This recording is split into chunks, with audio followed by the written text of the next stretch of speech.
मैं बस आपके बीच में इतना कहना चाहता हूं कि अखिल भारतीय चाक्य माता जो एक समाज को जगाने का काम कर रही है, इनका एक अपना उद्देश्य होगा, एक लक्ष्य होगा कि समाज को किस गति से आगे बढ़ाना है, किस लक्ष्य की ओर ले जाना है। क्योंकि अगर वाकई में कई संगठन बने हैं, मैं कई संगठनों के बीच में गया हूं, अगर वाकई में जमीन पर काम करने वाला कोई संगठन बने, समाज को जगाने वाला, समाज को आगे बढ़ाने वाला कोई संगठन बने और उसमें सब आप लोग जुड़े, जैसे कि अखिल भारतीय महासभा कार्य कर रहा है, तो इस समाज के अंदर बदलाव आने के बहुत बड़े चांस बनेंगे। मैं आपसे ज्यादा न कहते हुए इतना कहना चाहता हूं कि हम लोग आज से नहीं, कम से कम ये समझिए हजारों वर्ष से हमारे ऊपर सभी लोगों की निगाह रही, क्योंकि हमने इस देश में काफी समय तक राज्य करा, हमारे पूर्वजों ने काफी समय तक इस देश में राज्य करा। हम ताकतवर थे, हम योद्धा थे, हम पैसे वाले थे, हमारे घरों के सामने पहले सोने के रथ खड़े हुआ करते थे। तो एक साजिश के तहत उस टाइम से आज तक, जब इस हिंदुस्तान को एक छोटा हिंदुस्तान आज रह गया, भारत छोटा रह गया, तब यहाँ से Bangladesh, Myanmar, Iran, Iraq, Sri Lanka और ये नेपाल, अफगानिस्तान हमारे पूर्वजों ने जीत लिया था। हमारे झंडे वहां तक लहराया करते थे।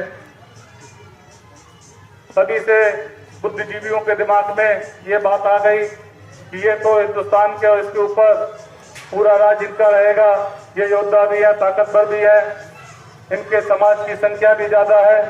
तो उन्होंने बड़े अच्छे ढंग से हमें तोड़ने का काम कर दिया।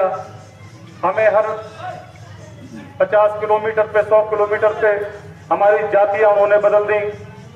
हम लोग आज की तारीख में, जहां पूरे हिंदुस्तान में कम से कम 16 से 18% लोग हम लोग होते हैं, आज हमारे जातियों को बदलकर, जातियों को बांटकर, चाहे हम आंध्र प्रदेश में रेड्डी के नाम से जाने जाते हैं, बिहार में कोरी के नाम से जाने जाते हैं, राजस्थान में गहलोत के नाम से, पंजाब हरियाणा में सैनी के नाम से, और महाराष्ट्र में अलग नाम से, ऐसे करीब 48 से 52 जातियों में बांटने का काम करा। अगर ये 52 जातियां, 48 जातियां इकट्ठी होती तो अब जिसकी चाहते उसकी सरकार 1 मिनट में बनवा देते, जिसको चाहते उसे 1 मिनट में काम कर देते। मगर इन्होंने बड़ी होशियारी और चालाकी से आपकी ताकत को कम करने का काम किया है। मैं बस आपसे, इस संगठन से भी ये कहना चाहता हूं कि अखिल भारतीय चाक्य सभा जो इसका नाम है, इसमें उन सभी जातियों के नाम लिखे जाएं जो हमसे दूर हैं, जिन्हें ये पता नहीं कि हम उन्हीं की जाति के हैं। क्योंकि अभी मेरी एक जगन मोहन रेड्डी वहां के सीएम हुआ करते थे, उनके भाई से मेरी मुलाकात हुई, वो भी सांसद थे।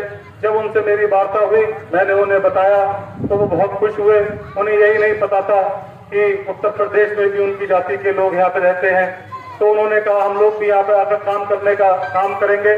मेरा बस इतना कहना है कि सब लोग, अगर आप वाकई में चाहते हैं कि आपसे पहले सोने के रथ हुआ करते थे, कम से कम सोने के रथ ना हो तो एक अच्छी गाड़ी आपके घरों के सामने खड़ी हो, आपके बच्चे अच्छे स्कूलों में पढ़े, आप एक ताकतवर बने, तो आपको सबसे पहले संगठित होना पड़ेगा।